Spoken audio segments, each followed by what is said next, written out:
Hey Shooby-Doodlers, how are you doing? Well, I know some people want to use typefaces and hand draw things, and it's kind of understanding a little bit of what's going on. So I'm going to start off with a capital A, and I'm going to be doing all capitals in this video, and then next week I'll do the lowercase videos. So the small letters are called lowercase. And this all comes back to the old days when type was little bits of metal stuck in cases. All the capitals were in the uppercase, the small ones were in the lowercase, and that's where that term comes from. So what we need to do is to keep this thickness all the way through. So we can go B. Now don't go round nicely, but don't go exactly halfway down. So you can come out a bit more there. And then we want to keep that same thickness. So we want a little bit more on the bottom than on the top. So it's all about weighting and how it looks by the eye. Now the C, again, to get that effect, we need to go slightly above the line, slightly below the line. If you make the top and the bottom exactly on the line, it just looks too small when put in with all the other letters. And here we want to have that same thickness-ish again. Let's just bring that down there a little bit like that. A, B, C, D, and it's an optical thing, okay? So a lot of what makes a typeface look good is whether it looks good, and that is all about tricking the eye into making it feel good. A, B, C, D, E, and so there's a little thing coming up now with the E. So if we go across and across. Now we could put the cross bit right in the middle, but I'm just going to get just slightly above the middle, and it just makes it look a little bit more interesting. So the F will be very similar. Again, the G is like the C, so it needs to come above and slightly below, otherwise it will look too small. Go across and down, keeping this thickness of the bar, and then we can put like that, E, F, G.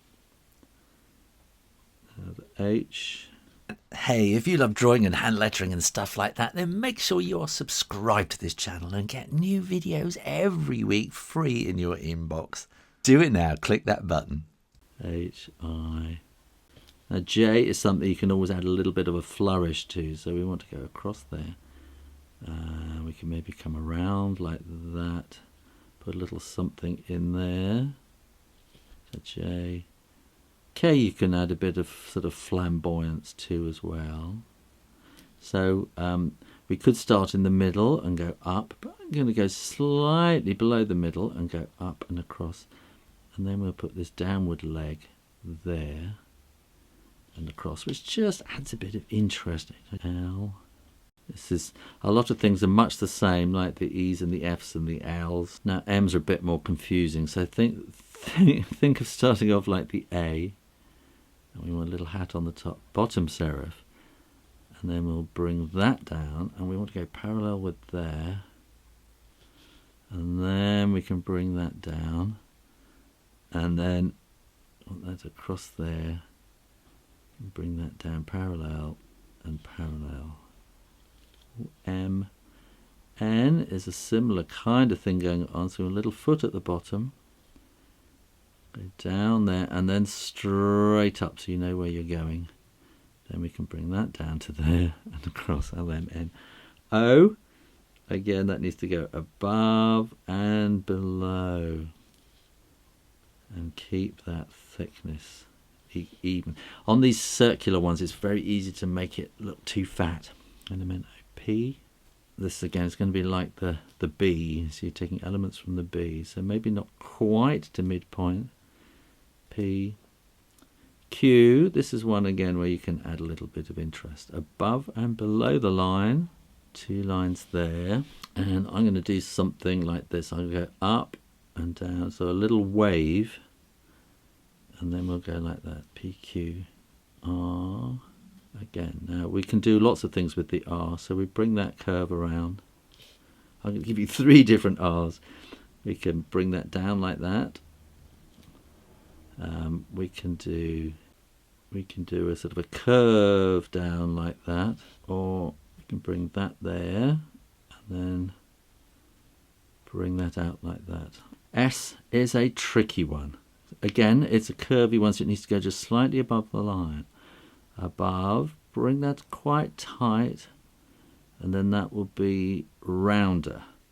So this ball is slightly smaller than this ball, which means you can come around like that, and then this is roughly equal to that, and we can do that and that.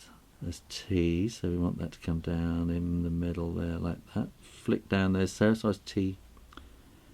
U, come all the way around, and then straight down. Oh, that's a bit thin. RSTU. V will go like that. Now V, W is a double V. In some languages it's actually called W.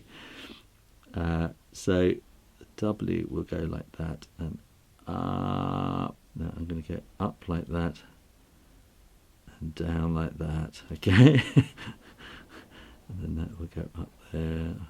W. Well, if you watched this far, please do give this video a like and a big thumbs up and share it with your friends. And Y, just keeping the thickness as you go. And then the Z wants to come down like that. Okay, so don't do it from point to point. You're going from point to a little bit back on that point. This style is very tight and regulated. This style is much free and handwriting-y kind of thing. It's so easy to do perfect type on a computer today. What makes hand lettering interesting is when you go off perfect and be a bit swift and a bit sort of flash and do interesting things. So, you know, maybe you want to do more kind of flourishy kind of, you know, just be a bit more flicky, a bit more definite. And very soon you will find, if you kind of practice doing this kind of thing, you will have developed your own kind of type style handwriting, and it will become kind of recognizably yours. And then you might want to add all sorts of little bits of flourish and embellishment. I think I probably should do a whole other video of how to do shadows and inlines and all the ways of embellishing a typeface. But next week I'll show you how to do the lowercase, so come back for that, and I'll see you then. Thanks for watching, and you can support this channel and get so much more on my Patreon page. Click to find out more. Make sure you are subscribed to the Shu Rainer Drawing channel on YouTube, and in the meantime, keep drawing, practice, and I'll see you next time. You take care now. Bye bye.